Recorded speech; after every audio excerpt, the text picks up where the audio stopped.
चलिए अभी इस वीडियो में देखते हैं विशेषण क्या है।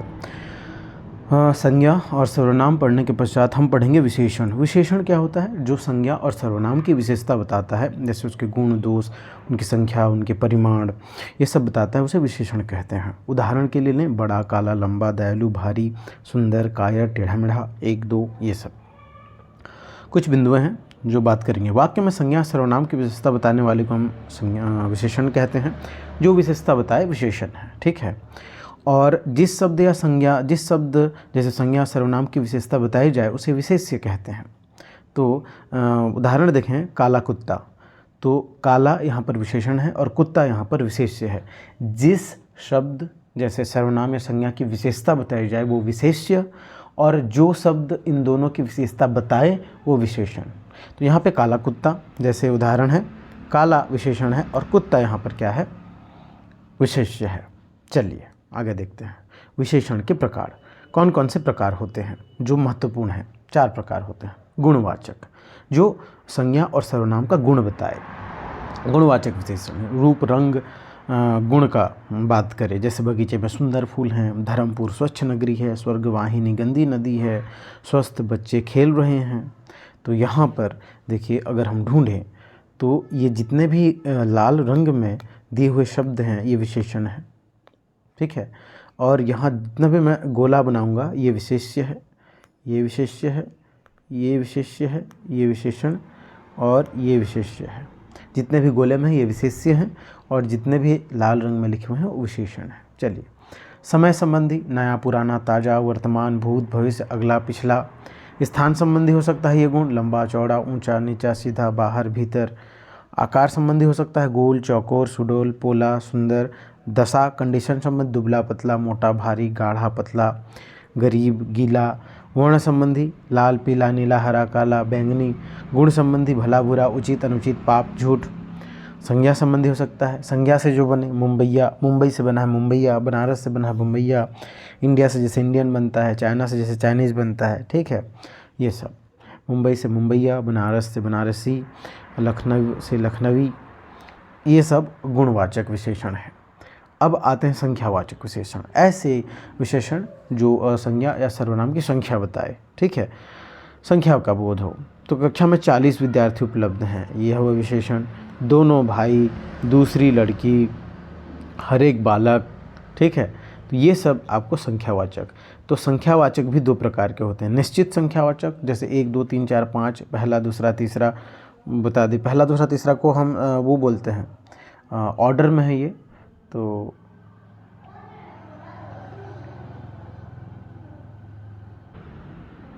ऑर्डर में जैसे निश्चित संख्या या विशेषण, निश्चित संख्या विशेषण जैसे 1, 5, 7, 12, तीसरा, चौथा, पाँचवा।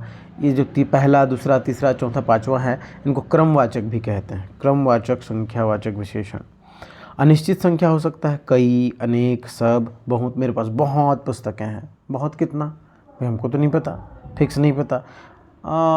मैं कई गाने गा चुका हूँ। कितने गाने? फिक्स नहीं है, निश्चित नहीं है, ठीक है। तो ये हो गया अनिश्चित संख्या विशेषण। तो अनिश्चित संख्या विशेषण जैसे सारे आम, असंख्य पुस्तकें, अनेक महल, सारे लोग। कितने लोग? नहीं पता हमको। तो निश्चित संख्या के अंतर्गत आने वाले पूर्णांक बोधक विशेषण के पहले लगभग, करीब या बाद में या एक और ओ प्रत्यय लगाने से अनिश्चित संख्यावाचक विशेषण हो जाता है। जैसे अगर हम बोलें करीब 10 लोग आ रहे हैं, फिक्स नहीं है ये भी। देखो 10 फिक्स है। जैसे मैं यहाँ पे लिखूँ करीब 10, तो 10 तो निश्चित संख्या है, लेकिन जब वहाँ पर करीब लगा दें हम, ठीक है, तो क्या हो जाएगा? ये अनिश्चित संख्या हो जाएगा। करीब 10 में उसको भी पक्का पता नहीं कि कितने, ठीक है। लगभग लगा दे, करीब लगा दे, या बाद में एक या ओ लगा दे। मुझे 10 एक केला चाहिए। 10 एक केला मीन्स फिक्स नहीं है, 10 ही चाहिए। 10 एक मीन्स लगभग 10, ठीक है। तो ये ऐसे जब यहाँ पे लगा दिया जाए, कभी कभी आपको कन्फ्यूजन हो सकता है। जैसे लगभग 50 लोग आएंगे, यहाँ पे देखो 50 निश्चित संख्या है, लेकिन लगभग लगाने के बाद वो अनिश्चित संख्या बन जाता है। 20 करीब लग गया इसलिए अनिश्चित हो गया। सैकड़ों लोग मारे गए, देखो सैकड़ों लोग, कितने सैकड़े? 1 सैकड़ा, 2 सैकड़ा, 200, 300, 400, कितने नहीं, सैकड़ों। ओ भी लग जाए तो वो अनिश्चित संख्या बन जाए। सैकड़ों लोग, हजारों लोग मारे गए। भाई कितने हजार पक्का नहीं पता, हजारों हैं बस। ठीक है, चलिए अब आते हैं परिमाणवाचक। जिस विशेषण से किसी वस्तु के नाप तौल का बोध हो, उसके साइज का बोध हो, परिमाण का बोध हो, ठीक है, क्वांटिटी का बोध हो, उसे हम क्या कहेंगे? परिमाणबोधक विशेषण। जैसे मुझे 2 मीटर कपड़ा दो, 2 मीटर नाप तौल वाला काम है ये। 2 मीटर, 1 किलो चीनी, थोड़ा सा पानी, ये नाप तौल वाली जितनी चीज़ें आती हैं उसको हम बोलेंगे परिमाणवाचक। परिमाणवाचक विशेषण भी 2 प्रकार के होते हैं। निश्चित परिमाणवाचक, जैसे 2 सेर गेहूँ, 5 मीटर कपड़ा, 1 लीटर दूध, 2 किलो चावल, जितना भी है, ठीक है, 100 ग्राम आटा, जो भी है।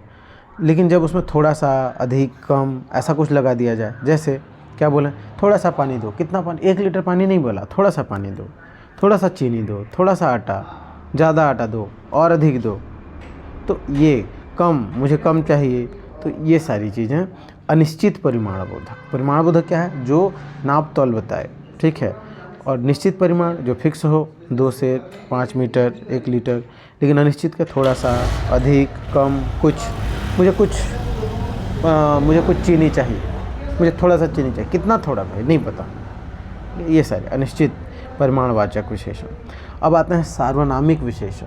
ऐसे विशेषण जो सर्वनाम से बनाए जाए। यहाँ पे गौर से देखना पड़ेगा आपको। यहाँ मैं कुछ उदाहरण दूंगा, इंग्लिश में भी एक्सप्लेन करने वाला हूँ इसको, क्योंकि बहुत ज़रूरी है। आप बहुत अच्छे समझें, आप सभी इंग्लिश मीडियम में पढ़ते हैं तो ये बहुत आसानी से समझ जाएंगे। चलिए, सार्वनामिक विशेषण, जो सर्वनाम से विशेषण बनाया जाए, ठीक है, और जिस सर्वनाम को विशेषण की तरह प्रयोग किया जाए उसे हम सार्वनामिक विशेषण कहते हैं। मैं यहाँ पर आपको दिखाता हूँ। वह आदमी व्यवहार से कुशल है। वह आदमी व्यवहार से कुशल है। देखो यहाँ पे और एक लिख रहा हूँ मैं।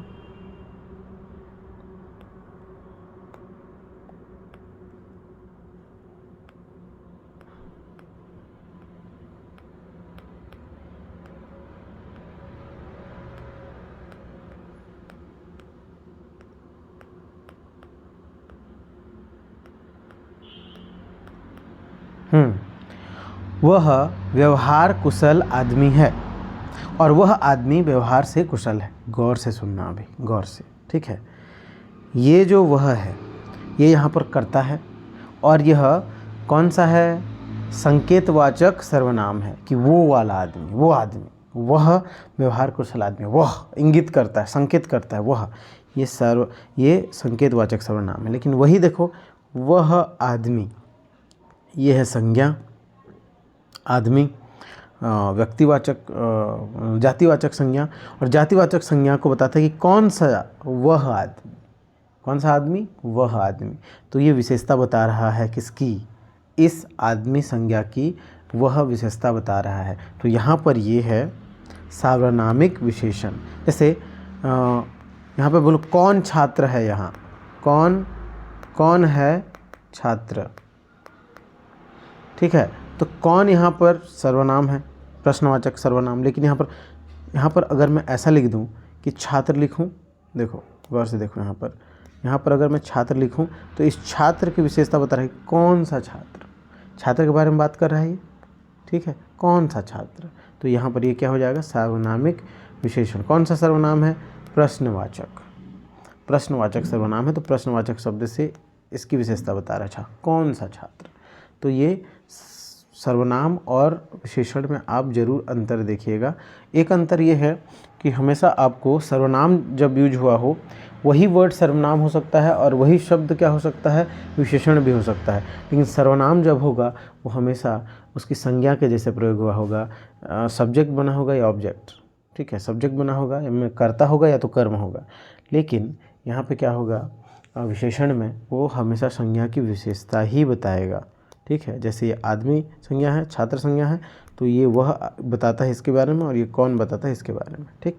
चलिए, विशेषण की अवस्थाओं के रूप। विशेषण भी बदल सकते हैं, विशेषण बदलते हैं, इनको हम कहते हैं डिग्री। अंग्रेजी में बोले तो डिग्री, ठीक है, positive degree, comparative degree, and superlative degree. यहाँ पर भी हमारे पास मूल अवस्था, उत्तरावस्था और उत्तमावस्था। जैसे अच्छी, अधिक अच्छी, सबसे अच्छी। जैसे good, better, best. Clever, cleverer, cleverest. English जैसा ही है, डिग्री है ये। मीन्स परिवर्तन होता है। हम इसको पॉजिटिव, मूल अवस्था पॉजिटिव डिग्री, उत्तरावस्था कंपैरेटिव डिग्री, उत्तमावस्था सुपरलेटिव डिग्री। पहला जैसा है वैसा, दूसरा इसमें कंपैरिजन होता है कि उससे अच्छा, अधिक अच्छा, ठीक है, और उत्तमावस्था सबसे अच्छा। तो ये याद रखना, इसको हम डिग्री कहते हैं, ठीक है, बदला जा सकता है इनको। चलिए अब हम देखेंगे क्रिया। क्रिया क्या होता है? जिस शब्द अथवा शब्द समूह के द्वारा किसी कार्य के होने या किए जाने का बोध हो उसे हम क्रिया कहते हैं। सीधी सी बात, एक्शन। जहाँ पे कोई भी एक्शन, कोई भी शब्द बताए कि यहाँ पे एक्शन हो रहा है, ये क्रिया हो रही है, उसे हम क्रिया कहेंगे। कोई भी कार्य, कोई काम हो रहा है, चाहे वो मेंटल हो, चाहे फिजिकल हो, शारीरिक हो या मानसिक हो, कहीं पे कोई काम हो रहा है तो उस काम को बताने के लिए हम क्रिया शब्द का ही प्रयोग कर सकते हैं। जैसे सीता नाच रही है, भैया नाच रही है, बच्चा दूध पी रहा है, सुरेश कॉलेज जा रहा है, शिवाजी बहुत वीर थे। यहाँ पर क्या है? थे, रहना, ठीक। तो ये सब क्या है? क्रिया है। चलिए देखते हैं। क्रिया दो प्रकार के होते हैं, बाद में देखेंगे उसको प्रकार। देखते हैं, क्रिया सार्थक शब्दों के 8 भेद होते हैं। क्रिया सार्थक शब्दों के 8 भेदों में से एक है। हमने क्या देखा? 8 भेद। वही संज्ञा, सर्वनाम, विशेषण, क्रिया, क्रिया विशेषण, संबंध सूचक, संबंध सूचक, समुच्चय बोधक और विस्मय आदि बोधक। इन 8 में से एक भाग क्रिया होती है। ये विकारी शब्द है, ये भी बदलता है। मीन्स इसके रूप में परिवर्तन होता है। जैसे वर्ब के first form, second form, third form होते हैं ना, हिंदी में भी वैसे वर्ब के वेरियस फॉर्म्स होते हैं जो बदलते हैं। चलिए देखते हैं। धातु क्या है? धातु होता है क्रिया का मूल रूप। क्रिया का मूल रूप, क्रिया के मूल रूप को हम धातु कहते हैं। जैसे क्रिया के साधारण रूपों में हमेशा ना लगा रहता है, ठीक है, हमेशा ना। आना, जाना, पाना, खोना, खेलना, कूदना, सब में ना लगा है। इन ना लोगों को जब हम निकाल देंगे तो क्या हो जाएगा? ये मूल शब्द इस मूल शब्द में आ जाएगा जिसको हम धातु रूप कहते हैं। तो आना का धातु रूप क्या है? आ, जाना का जा, पाना का पा, खोना का खो, खेलना का खेल, कूदना का कूद। ये सब धातु रूप हैं, इसको हम मूल अवस्था कहते हैं। इस मूल अवस्था में अलग अलग शब्दों, अलग अलग प्रत्ययों को जोड़कर, प्रत्यय जो पीछे जुड़ते हैं, जिनको हम सफिक्स कहते हैं अंग्रेजी में, तो अलग अलग सफिक्स, अलग अलग प्रत्यय लगाकर हम इसको क्या कर सकते हैं? क्रिया में बदल सकते हैं, ठीक है। यहाँ पे जैसे लिखना, लिख में ना जोड़ दें, लिखना। पढ़ में पढ़ना, जा में जाना, खा में खाना, गा में गाना, रो में रोना, ठीक है। इसको और भी बदल सकते हैं। कैसे? इसको हम लिखता कर सकते हैं, पढ़ता कर सकते हैं, जाता कर सकते हैं, और लिखेंगे, लिख रहा, लिख लिया। अलग अलग परिवर्तन हो सकता है। इन मूल धातुओं में अलग अलग लगाकर हम परिवर्तन कर सकते हैं। जैसे धातु रूप में लिखना हुआ तो कितना बना सकते हैं? लिखता, लिखेंगे, लिख रहा, लिख लिया, लिख चुका। तो बहुत सारे प्रकार बन सकते हैं इसके। धातु के भेद क्या क्या होते हैं? मूल धातु, जो हमने अभी पढ़ा, और एक यौगिक धातु। क्या है देखते हैं। मूल धातु यह स्वतंत्र होती है तथा किसी अन्य शब्द पर निर्भर नहीं करती। जैसे जा, खा, पी, रह अकेले यूज हो सकता है, ये अपने आप में पूर्ण है। इसमें अलग अलग लगाकर हम अलग अलग बना सकते हैं। यौगिक धातु क्या है? यौगिक धातु मूल धातु में प्रत्यय लगाकर कई धातुओं को संयुक्त करके अथवा संज्ञा और सर्वनाम, संज्ञा और विशेषण में प्रत्यय लगाकर बनाई जाती है। यौगिक धातु क्या है? जो बनाई जाए। यौगिक में योग, योग में जोड़ना, जिसमें कुछ और जोड़कर बनाया जाए, चाहे उसमें प्रत्यय लगाया जाए या उपसर्ग लगाया, प्रत्यय लगाया जाए। उस उपसर्ग तो लगेगा नहीं, हमेशा प्रत्यय लगता है, पीछे ऐड होता है, पीछे जुड़ता है। चाहे उसमें प्रत्यय लगाएं या दो क्रियाओं को मिलाकर बनाएं, या फिर उसमें हम क्या करें? संज्ञा और विशेषण में प्रत्यय लगाकर बनाएं। चलो देखते हैं क्या क्या है। प्रेरणार्थक क्रिया। प्रेरणार्थक क्रिया मूल धातु और प्रेरणार्थक धातु। देखो, उठ, यहाँ पर मूल धातु है, यहाँ पर ना लगा दिया तो उठना हो गया। देखो यहाँ पे मैं आपको दिखा रहा हूँ, देखो गौर से देखो। पहला आता है प्रेरणार्थक क्रिया। क्या है? उठ मूल धातु है, ना जोड़ के हम इसको उठना बनाते हैं, ठीक। उसी को जब करवाने के सेंस में हो, उठना तो खुद कर रहे हो, जब किसी दूसरे को करवाओगे उसको, जब किसी क्रिया को करवाया जाए वो प्रेरणार्थक क्रिया होती है। तो उठ से ना जोड़कर हमने उठना बनाया। अब उस क्रिया को कोई करवाए तो क्या होगा? उठाना, उठवाना। यस, देना आ गया, दे से ना जुड़ा, देना हुआ, दिलाना, दिलवाना। इसको हम प्रेरणार्थक क्रिया कहते हैं। प्रेरणार्थक, जहाँ पे करवाने का सेंस हो, किसी दूसरे को करवाना हो, जैसे करना, करवाना, सोना, सुलाना, सुलवाना। किसी दूसरे को जब तुम वो क्रिया करवाओ उसको हम प्रेरणार्थक क्रिया कहते हैं भैया। चलो आगे चलते हैं। यौगिक क्रिया क्या है? दो या दो से अधिक धातुओं के संयोग से जो बने। जैसे देखो यहाँ पे क्या है? रोना, धोना। रोना धोना दो क्रियाओं के से मिलकर बना है। रोना धोना, रोना धोना, चलना फिरना, खा लेना, खाना और लेना, इन दो क्रियाओं से मिलकर एक क्रिया बना है। उठ बैठना, उठना और बैठना, इन दोनों को मिलाकर एक क्रिया बना है। उठ जाना, उठना और जाने से मिलकर एक क्रिया बना है। खेलना कूदना, खेलने और कूदने से मिलकर ये एक यौगिक क्रिया बना है। तो यौगिक क्रिया जब दो क्रियाओं को मिलाकर बना जाए उसे यौगिक क्रिया कहते हैं। ठीक है। नाम धातु, कई बार संज्ञा या विशेषण से बनने वाली धातु को हम नाम धातु क्रिया कहते हैं। जिस संज्ञा और सर्वनाम से क्रिया बना दें हम, संज्ञा हो चाहे विशेषण हो, उससे अगर हम क्रिया बना दें, मैंने सर्वनाम कहा था, सॉरी अबाउट दैट। चलिए देखते हैं। संज्ञा और विशेषण से जब हम क्या बना दें? क्रिया बना दें। जैसे गरियाना, गरियाना क्या है? गरियाना ने गुस्सा करना, गुस्सा करना यानी गुस्सा, ये गुस्सा से बना है, गुस्सा, तो गुस्सा से बना है गुस्साना, गरियाना। ठीक है। लात, लात से बना है लतियाना, बात से बना है बतियाना। गरम ये विशेषण है, गरम ये विशेषण है, गरम से गरमाना। चिकना, चिकना विशेषण है, चिकनाना। ठंडा ये भी विशेषण है, ठंडाना। तो ये देखिए, गाली से गरियाना बना। ठीक है। गुस्सा करने से भी, हाँ गुस्सा करने से भी बनता है। लात से लतियाना, चिकना से चिकनाना, ठंड से ठंडाना। तो जब संज्ञा और विशेषण से कुछ जोड़कर हम कुछ प्रत्यय जोड़कर ना जोड़ दें, मैक्सिमम टाइम ना जुड़ रहा है, अगर जोड़ दें और वो वर्ब बने, क्रिया बने, तो उसको नाम धातु क्रिया कहते हैं। आपको इतना डिटेल में नहीं पूछेगा, बस आपको जानना है कि क्रिया क्या होता है। ठीक है, ये हो गया। रचना की दृष्टि से क्रिया कितने प्रकार के होते हैं? देखो, अकर्मक और सकर्मक। अकर्मक इनट्रांजिटिव, याद होगा इंग्लिश में आपको, हम पढ़े हैं इनट्रांजिटिव, इनट्रांजिटिव, और ये है ट्रांजिटिव। देखो भैया, सीधी सी बात है, ऐसी क्रिया जिसकी कोई, ऐसा क्रिया जिसका कोई कर्म न हो, मीन्स ऐसा वर्ब जिसका कोई ऑब्जेक्ट न हो, ऑब्जेक्ट न हो तो अकर्मक, ऑब्जेक्ट हो तो सकर्मक, बस इतना अच्छा। अकर्मक क्या होता है? जिन क्रियाओं का असर कर्ता पर जिन क्रियाओं का असर कर्ता पर ही पड़ता है वे अकर्मक क्रियाएं कहलाती हैं। ऐसी अकर्मक क्रियाओं को कर्म की आवश्यकता नहीं होती है। देखो, हमने भैया देखो, जब हम पढ़ रहे थे, मैं जब बेसिक डिस्कशन कर रहा था, यहाँ पे देखते हैं हम इंग्लिश में कैसे बनाते हैं।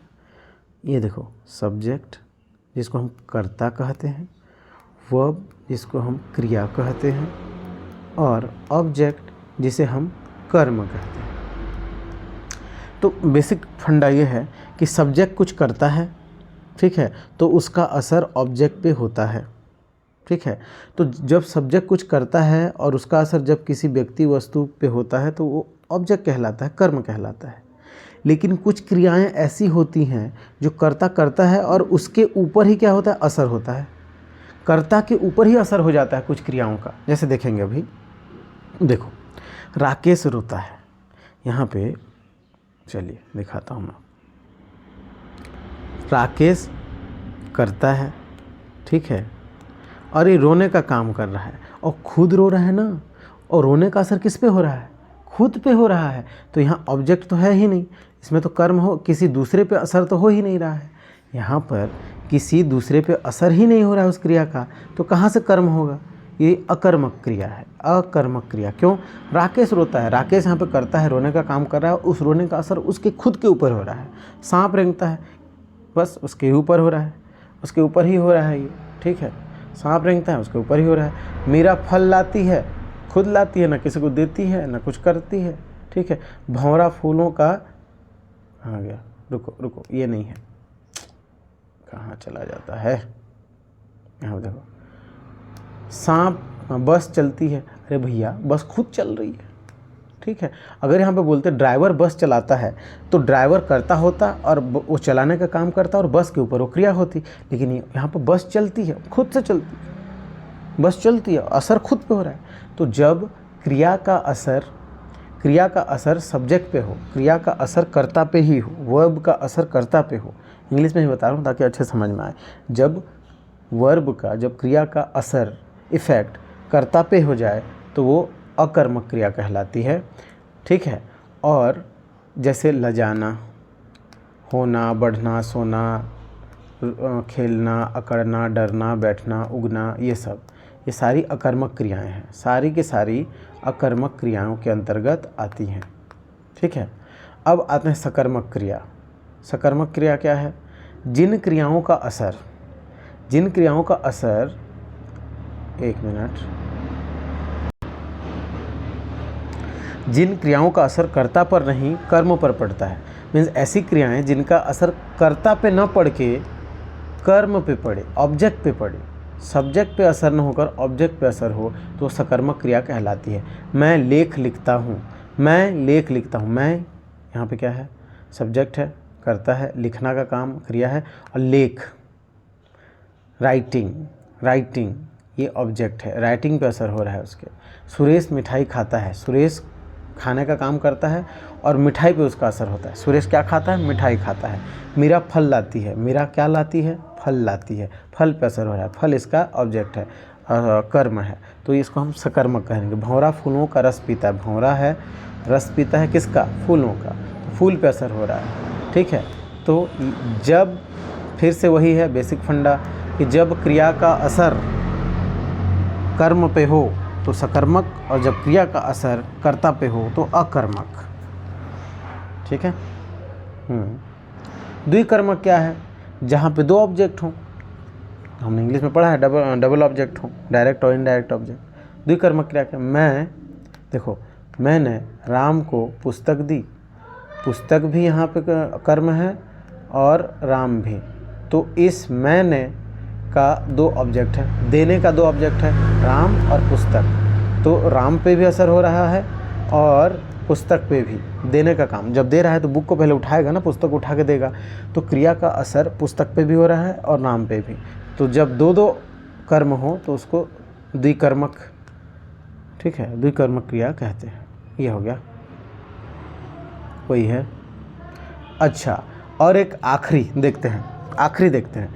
जब किसी वाक्य में दो क्रियाएं हैं, गौर से सुनना, जब किसी वाक्य में दो क्रियाएं हैं और एक क्रिया पहले पूरी हो जाती है और एक क्रिया उसके बाद होती है, ठीक है, एक क्रिया पहले पूरी हो जाती है और एक क्रिया बाद में पूरी होती है, तो पहले पूरी होने वाली क्रिया को पूर्वकालिक क्रिया कहेंगे, ठीक है। और इसका वचन, पुरुष और काल आदि पर कोई असर नहीं पड़ता है। देखो जैसे यहाँ पे मोहित खेल कर पढ़ने बैठा, देखो यहाँ पे दो क्रियाएं हैं, खेलना और पढ़ना, खेलना और पढ़ने बैठना, दो क्रियाएं हैं। तो एक क्रिया पहले पूरी हो रही है, खेल कर, मीन्स खेल पूरा करने के बाद वो पढ़ने बैठा, तो जो क्रिया पहले पूरी होती है उसको हम पूर्वकालिक क्रिया कहते हैं। जो क्रिया पहले पूरी होगी, दो क्रिया हैं, दो, पहला पहले पूरा हो जाता है और उसके बाद और एक उसको फॉलो करता है, तो जो पहले क्रिया पूरी होगी, जो क्रिया पहले पूरी होगी उसको हम पूर्वकालिक क्रिया कहते हैं, और जो क्रिया बाद में पूरी होगी उसको क्या कहते हैं वो भगवान जाने। चलिए, क्रिया हमने देख लिया।